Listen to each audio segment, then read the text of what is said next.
guys, namaste, and I hope all of you are doing great. So today we're going to talk about the moon in the fifth. Now we have done the fourth.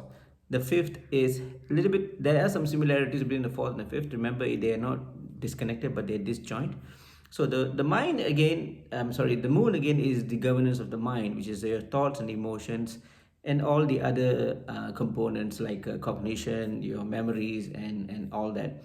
So you can say collectively as the mind, which is why the moon is also called as the manas, right? The mind.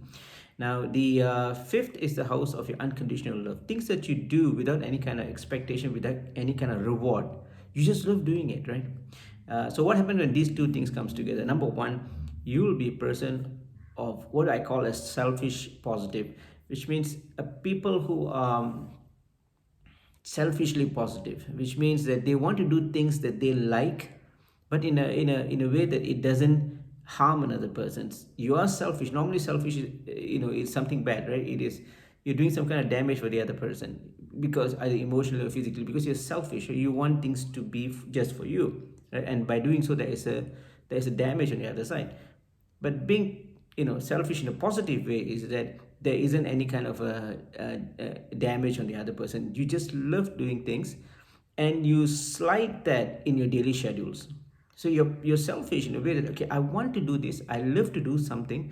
For example, like myself, I love to play the guitar, and I will slide in my daily schedule. Yes, we have bills to pay, we have kids to send to school, we have whatnot, things to buy, the grocery, what to cook, the report to send to the manager, that hospital appointment, whatever, right?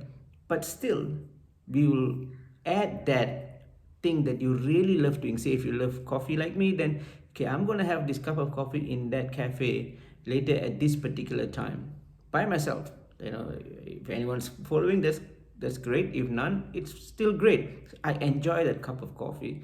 It's like that. These people have that positivity, but in a selfish form. Okay, they want things for themselves, and I think it's a great thing to have, because when you have this self-love, and I know I've mentioned this in the previous videos, but this gets repeated as well, because the fact that they are still the governance of the moon, right?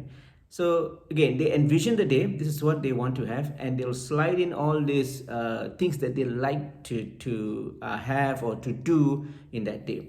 Second thing is, they'll never feel, or they'll never take it personally when someone, they didn't call them for something. Say if your friends are organizing something and did not let you know, okay, and then the party has begun, and then you came to realize from another person, hey, were you not invited for the party? And that time we will have this feeling of, okay, it looks like they don't need me, right? I feel left out, and all these things is a common thing that we have seen. So I've seen my clients who have moon in the fifth. Of course, it's all well and very powerfully positioned. They don't have that. They say it's fine, I mean, no problem. If someone calls me, it's fine. If someone doesn't want to call me, it's also fine. I have no problems with that. For them, it is the way they see life. They don't have this clinging on, this attachment to things. So this unwantedness is something that they have, right? They don't really have this connection to things and peoples. They feel like, okay, if you don't need me, that's fine. Most of the time we go into this negative path, right? When someone doesn't call us for anything, or someone don't make us to participate on something, sometimes we get hurt because, well, they should have called me, why didn't they call me, and things like that. So these people, they don't have that. For them, it's simple. If you call, it's fine. If you don't call, it's also fine. There's no problems there. So they don't have the need to be needed. Okay, so this is number two. Number three is they're great listeners, especially to their loved ones. Not just listening, but then supporting what they're trying to say the other person. They also encourage, and they'll put themselves in their shoes. They're sharing their pain, sharing their happiness, whatever that they are telling. They will listen with the emotional attachment to together with it, because the moon is all about emotions, right? One part of it. Now, so they are great listeners. They will be able to collect all the information, and connect back with that same feeling, with that same emotions that is being presented to them, right? Such a great thing to have, great listeners. The fourth is that they accept people's flaw and shortcomings. They just accept it. For them, it's simple. I cannot change another person. Say someone is always argumentative. Say if you're in a common thing, it's like if you're in a WhatsApp group, all right? There are a few people. There may be a family group, relatives, cousins, and so on, right? And there's always this guy who's always argumentative, right? Whatever that you say or whatever others say, he or she will always contradict with something, right? And that is a flaw in that person, their inability to socialize. They don't know how to socialize, right? And so in normal situations, people would have some kind of a negative impression about these people, correct?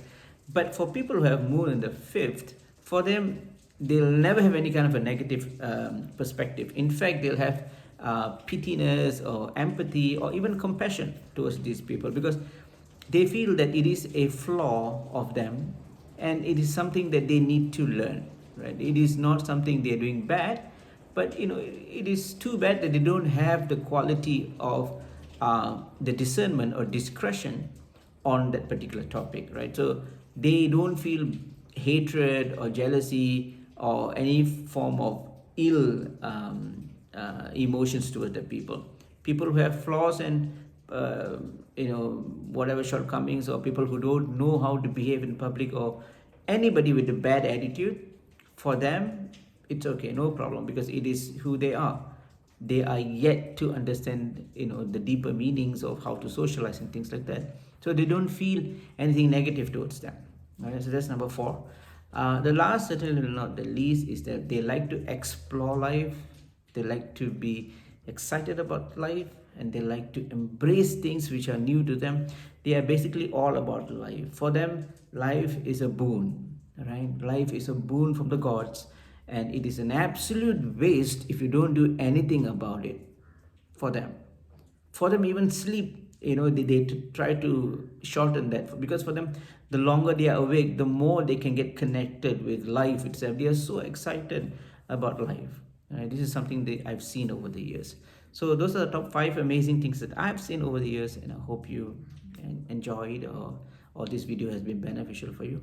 If you want me to work on your charts, please drop me an email or WhatsApp, and I'll be very happy to respond back to you. So thank you guys. I'll see you in the next one. Namaste.